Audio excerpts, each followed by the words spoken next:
Video like जरूर कर लीजिए और ऐसे वीडियो लगातार फ्री में पाने के लिए चैनल को तुरंत सब्सक्राइब कर लीजिए और बेल आइकन को जरूर टैप कर लीजिए ताकि आगे भी सारे वीडियो आपको मिलते रहे। यूट्यूब में फॉलो करते हैं तो प्लीज ये वाला फ्री टेलीग्राम चैनल जरूर ज्वाइन कर लीजिएगा। सारे नोटिफिकेशन सारे अपडेट यहीं पे आते हैं, ध्यान रखिए। नमस्कार साथियों, स्वागत है आप सभी का स्टडी फॉर सिविल सर्विसेज में। आज मैं आपके सामने एक ऐसा टॉपिक लेकर के आया हूं। टॉपिक क्या, संविधान के दो शब्द हैं जो कई बार आप लोगों ने इन शब्दों को देखा होगा, सुना होगा।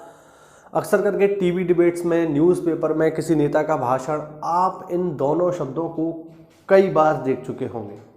ठीक है, शब्द क्या होते हैं? शब्द होते हैं धर्मनिरपेक्ष और पंथ निरपेक्ष। ज़्यादातर आपने जो इन दोनों में शब्द देखा होगा वो ऊपर वाला देखा होगा जिसका नाम है धर्मनिरपेक्ष। ये शब्द आपने जरूर देखा होगा।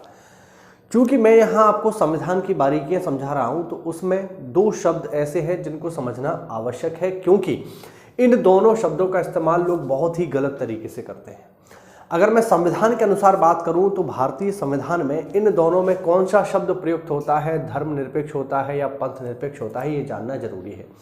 क्योंकि आप लोगों ने कई बार सुना होगा, बहुत सारे नेता, बहुत सारे जो टीवी पर आते हैं, एंकर वगैरह होते हैं, बहुत लोग ऐसा शब्द इस्तेमाल करते हैं कि भारत एक धर्मनिरपेक्ष देश है। बहुत लोग ऐसा चिल्लाते रहते हैं टीवी डिबेट्स में, न्यूज़ वगैरह में। लेकिन क्या वास्तविकता में भारत एक धर्मनिरपेक्ष देश है? इसका जवाब आज हम जानने की कोशिश करेंगे। तो साथियों, इन दोनों शब्दों में सबसे पहली चीज जो मैं आपको क्लियर कर दूं वो ये कि भारत एक धर्मनिरपेक्ष देश नहीं है, बिल्कुल भी नहीं है। ठीक है, ध्यान रखना, भारत एक धर्मनिरपेक्ष देश नहीं है। अगर आपको लगता है कि भारत एक धर्मनिरपेक्ष देश है, ये जानकारी आपकी बिल्कुल गलत है, क्योंकि भारतीय संविधान इसके बारे में स्पष्ट रूप से बात करता है और भारतीय संविधान में कहीं भी धर्मनिरपेक्ष शब्द का इस्तेमाल नहीं हुआ है। अगर कहीं हुआ हो, किसी आर्टिकल में हुआ हो, तो आप लोग मुझे कमेंट के माध्यम से बताइए, मैं बिल्कुल उसको कंसीडर करूंगा। जहां तक मैंने संविधान का अध्ययन किया है, मुझे इतना जानकारी है, जितना मैं जानता हूं उसके अनुसार मैं ये कह सकता हूं कि भारत एक धर्मनिरपेक्ष देश नहीं है। तो फिर आखिरकार भारत क्या है? तो साथियों, भारतीय संविधान के अनुसार, भारतीय संविधान की प्रस्तावना के अनुसार भारत एक पंथ निरपेक्ष देश है या राष्ट्र है या राज्य है। तो भारत एक धर्मनिरपेक्ष देश नहीं है बल्कि एक पंथ निरपेक्ष राज्य है। अब सवाल उठता है कि आखिरकार इन दोनों में अंतर क्या है? ज्यादातर लोग तो यही शब्द इस्तेमाल करते हैं कि भारत एक धर्मनिरपेक्ष देश है। इसको समझना जरूरी है कि इन दोनों में आखिरकार डिफरेंस क्या है। अगर ये डिफरेंस आपको समझ में आ जाएगा तो फिर ये शब्द आपको कभी दिक्कत नहीं देंगे। और जो भी नेताजी भाषण देने आएंगे, आपको उनके बौद्धिक स्तर का भी पता चलेगा कि जो नेताजी आपको ज्ञान दे रहे हैं, ज्ञान पेल रहे हैं, क्या वो वाकई में संविधान का ज्ञान रखते हैं या बस ऐसे ही ज्ञान देने आ गए हैं। तो चलिए इसको समझ लेते हैं। देखो भाई, अगर हम इन दोनों शब्दों को ध्यान से देखें तो इनमें दो शब्दों का इस्तेमाल हो रहा है, पहले में धर्म और दूसरे में पंथ। निरपेक्ष दोनों में सेम है। इनके अर्थ आप समझिए। दोनों ही शब्दों में जो कॉमन शब्द है साथियों वो है निरपेक्ष। निरपेक्ष का अर्थ क्या है? निरपेक्ष का अर्थ है, हिंदी में अगर मैं बहुत अच्छी हिंदी में कहूं तो इसका अर्थ है तटस्थ रहना।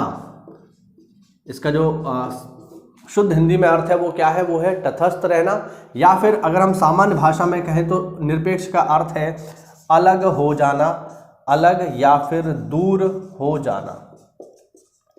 सामान्य भाषा में इसका अर्थ होता है दूर रहना, निरपेक्ष हो जाना। जैसे आपने सुना होगा, भारत की नीति है गुट निरपेक्षता की। जवाहरलाल नेहरू ने इसको शुरू किया था, नॉन अलाइंड, यानी हम किसी भी गुट में शामिल नहीं होंगे, हम सभी प्रकार के गुटों से अलग रहेंगे। तो निरपेक्ष का मतलब क्या है? दूर हो जाना, अलग हो जाना। अब इन दोनों में हम तो ये तो समझ में आ गया कि ये है निरपेक्ष, लेकिन दोनों के आगे जो शब्द लगे हैं वो महत्वपूर्ण है। देखो, अगर हम इस शब्द को देखें धर्मनिरपेक्ष, इसका अर्थ क्या होगा? साथियों, भारतीय सभ्यता में धर्म की अभूतपूर्व व्याख्या की गई है। भारत एक धार्मिक देश रहा है और हमेशा से भारत ने धर्म की व्याख्या की है। लेकिन साथियों, धर्म और पंथ में अंतर होता है। धर्म क्या है? तो साथियों, गीता के अनुसार जो सत्य है वही धर्म है। जो सत्य है वही धर्म होता है। और गीता में भगवान कृष्ण ने साफ साफ कहा है, जब भगवान कृष्ण अर्जुन को उपदेश दे रहे थे तो उन्होंने साफ साफ कहा था, यदा यदा ही धर्मस्य ग्लानिर् भवति भारत अभ्युत्थानम अधर्मस्य तदात्मानं सृजाम्यहम्। परित्राणाय साधूनां विनाशाय च दुष्कृताम धर्म संस्थापनार्थाय संभवानी युगे युगे। यानी इसका जो सामान्य अर्थ है वो मैं आपको बताता हूँ, शब्द से व्याख्या नहीं करूँगा, जो नॉर्मल इसका अर्थ है वो आप समझो। इसका सामान्य अर्थ है कि मैं इस धरती पर, यानी भगवान कृष्ण कह रहे हैं कि मैं इस धरती पर धर्म की स्थापना के लिए, यानी धर्म यहाँ पर अर्थ है सत्य से, मैं इस धरती पर धर्म की स्थापना के लिए और अधर्मियों के नाश के लिए समय समय पर आता रहूँगा, यानी साधुओं के परित्राण के लिए, ठीक है, और दुष्टों के विनाश के लिए मैं इस धरती पर सदैव आता रहूँगा। साथियों, तो जो सत्य है वही धर्म है। हमारे यहाँ जो सत्य होता है उसी को कहा जाता है ये धर्म है। जैसे अगर मान लीजिए आप एक पुलिस वाले हैं तो आपका जो धर्म होगा वो क्या होगा? आपका धर्म होगा अपने समाज की सुरक्षा करना, चोर डाकू लुटेरों को पकड़ना, यही तो आपका धर्म होगा। अगर आप एक डॉक्टर हैं तो आपका धर्म क्या होगा? आपका धर्म होगा अपने मरीजों की सेवा शुश्रूषा करना, उनको अच्छा इलाज उपलब्ध करवाना, यही आपका धर्म है कि नहीं है? तो धर्म का अर्थ क्या होता है? जो सत्य होता है वही धर्म है। ध्यान रखना, जो सत्य है वही धर्म है। और अगर कोई देश धर्म निरपेक्ष हो जाएगा, यानी अगर कोई देश सत्य से दूर हो जाएगा, सत्य से अलग हो जाएगा, तो सत्य से अलग होकर आप कहाँ जाओगे? झूठ के पास। यानी अगर भारत एक धर्मनिरपेक्ष देश है, यानी वो धर्म से दूर है, और धर्म से दूर है तो क्या है? अधर्म के रास्ते पर है, गलत रास्ते पर है, ऐसा नहीं है ना। तो ध्यान रखना, भारत एक धर्मनिरपेक्ष देश नहीं है। अगर धर्म से आप दूर जाओगे, सत्य से दूर जाओगे, तो कहाँ जाओगे? असत्य की ओर जाओगे क्या? अधर्म के मार्ग पर जाओगे क्या?